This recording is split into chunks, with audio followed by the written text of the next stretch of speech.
રામ, દરેક ને રામ.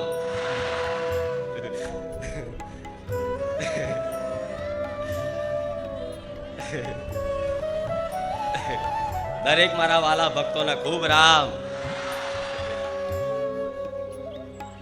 મારા બહુચરના રામ, મારી સોલંકી પીઢીની માતાના રામ. આજ બારેજા ધામ આવેલા દરેક મારા વાલા ભાવિક ભક્તોને આજ રવિવારના દિવસના મારા બહુચરના ખૂબ રામ રામ ને ભલે રામ. આનંદમાં છો ને?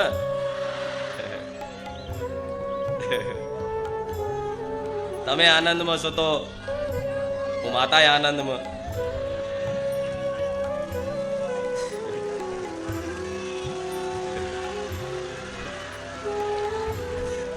ભલે રામ. ખૂબ હરખ ને ખૂબ ભાવ, ખૂબ મારા પ્રત્યેનો પ્રેમ છે, ખૂબ ભક્તિ છે, ખૂબ વિશ્વાસ છે. એના કારણે જ દર રવિવાર આતુરતાથી રાહ જોતા હોય કે રવિવાર આવશે અને અમે બારેજા ધામ જઈશું, એક આનંદનો લાભ લેવા, એક સુખ પ્રાપ્તિ મેળવવા, આખા અઠવાડિયાનો થાક ઉતારવા, હૃદયમાં એક શાંતિ મેળવવા, બધી જગ્યાએ હરવા ફરવાનું મૂકી અને બારેજા ધામ તમને આવવાનું મન થતું હોય. બારેજા આવવાનું મન નહીં પણ તમારું મન બારેજા આવવા માટે નાચતું જોઉં છું માતા. દરેકના મન નાચે છે. બારેજા ધામ આવવા માટે દરેકના મન નાચે છે. ખૂબ હરખ મને માતા નહીં છે. જેમ તમને હરખ હશે, તમને અંદરથી એક ઉત્સાહ હશે, એક ભાવ હશે મારા પ્રત્યેનો કે આવી માતા અમને મળી છે, તો આજ મને માતાને એવો વાતનો હરખ થાય છે કે આવા મારા વાલા ભક્તો મને મળ્યા છે. રામ, તમને હરખ થાય છે ને વાતોનો? અવાર જેવી જોતી એવી માતા મળી અમને, તો આજ મને માતાને એવો હરખ થયો કે મારા જેવા જોતા ને એવા મારા ભક્તો મને મળ્યા. જે દર રવિવાર રામ માડી રામ કરતા કરતા બારેજા ધામ બાજુ, ભલે ભાડા હોય ના હોય, સાધન હોય ના હોય, સમય હોય ના હોય, જેટલી જાતની મજબૂરીઓમાંથી પાર થઈ અને પછી બારેજા ધામ અવાય છે. આવાનો હરખ તો દરેકને દર રવિવારનો હોય છે. રવિવાર નહીં પણ હરખ તો તમારા દરેકનો એવો દેખાય છે મને માતાને કે રવિવાર નહીં માં, અમે તો રોજ આવવા માંગીએ છીએ.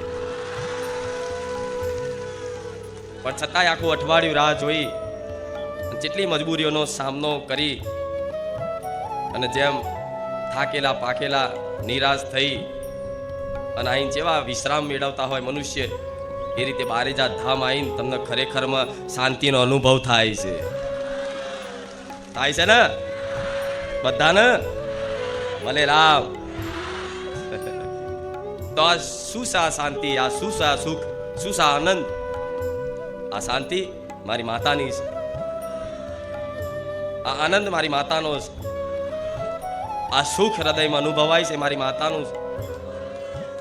જો ખાલી રવિવાર આવવાથી આનંદનો અહેસાસ થતો હોય તો આ આનંદ અડધો ટકાય નહીં, એટલી આનંદ ભરી માતા છું.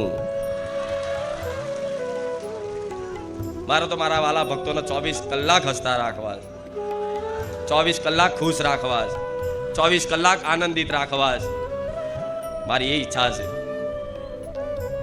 તો એ 24 કલાક ખુશ રાખવા, 24 કલાક આનંદ રાખવા, જીવનભર સુખી રાખવા માટે હું માતા દર રવિવાર ગાદી પર બિરાજમાન થઉં છું. એ હેતુથી કે આવા લાખો ભક્તો આશા લઈને આવે છે સુખની,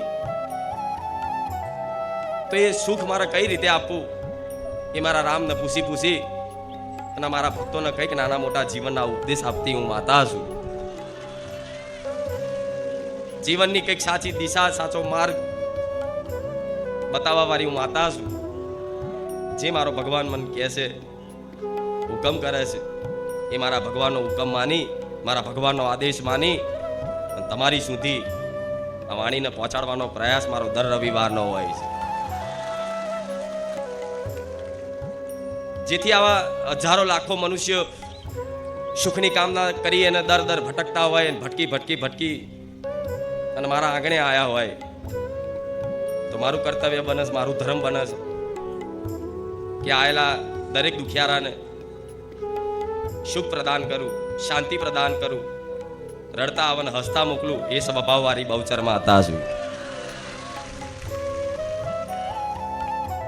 અને લાખો ભક્તોનો અનુભવ કે બારેજા ધામ જવાથી આપે રૂપે ઘરમાં સુખ શાંતિ થઈ, ધીરે ધીરે જીવનના દુઃખ દૂર થયા.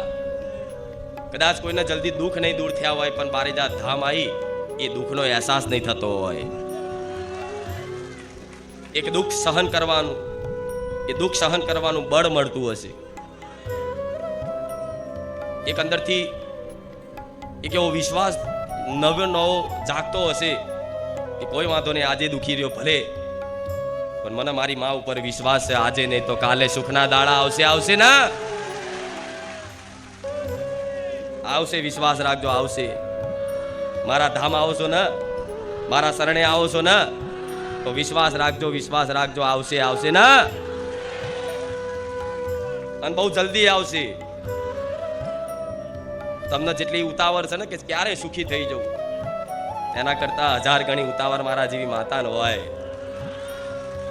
શું કરું તો મારા ભક્તો જલ્દી સુખી થઈ જાય, ખુશ બની જાય. બસ તમે હસતા રહો ને, તમે ખુશ રહો ને, એમાં માં તમને જોઈને ખુશ થાય, એનું નામ માં કહેવાય. ભલે રામ,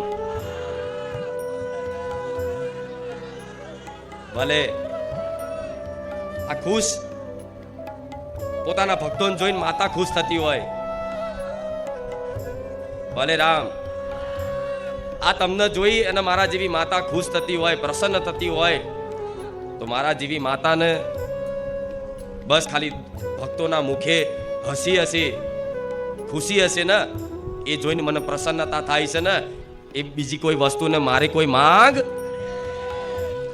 બીજી કોઈ વસ્તુની તમારી જોડથી કંઈ માંગ નથી. બસ તમે ખુશ રહો ને, તમે આનંદિત રહો ને, એ જ મારા માટે બધું આવી ગયું. રામ,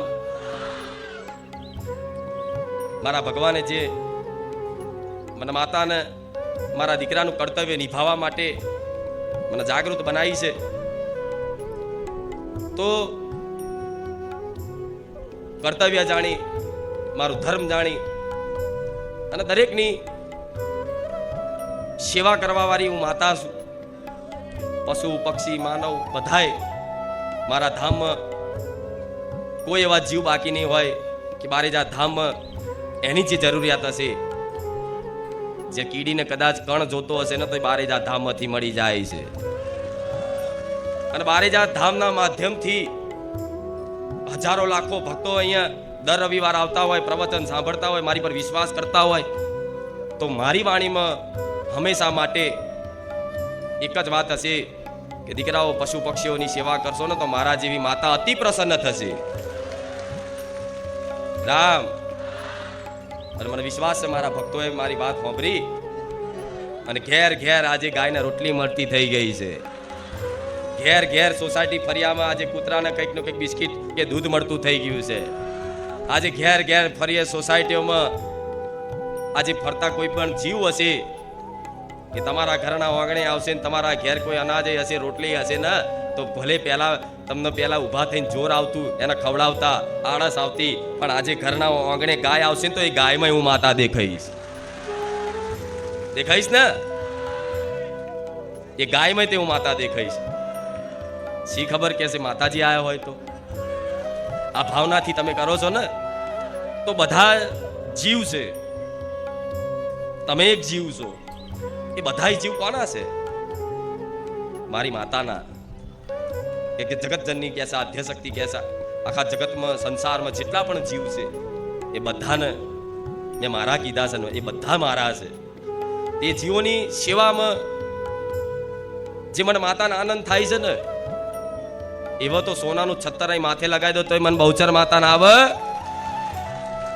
એ જીવોની સેવામાં જે મને પ્રસન્નતા થાય છે, એ પ્રસન્નતા અહીં હોનાનું ઘુમ્મટ લગાવી દો કે હોનાની છબી વાળો ફોટો લાવી દો ને, તોય મને માતાને એમ એ વસ્તુમાં આનંદ નહીં આવતો. એટલો આનંદ તમે મારી વાત માની અને કોઈ બી જીવને તમારી યથાશક્તિ પ્રમાણે કંઈ પણ ખવડાવો છો ને, એના પાણી પીવડાવો છો ને, એમાં હું અતિ પ્રસન્ન છું. તમારી પર ચિંતા ના કરતા. રામ.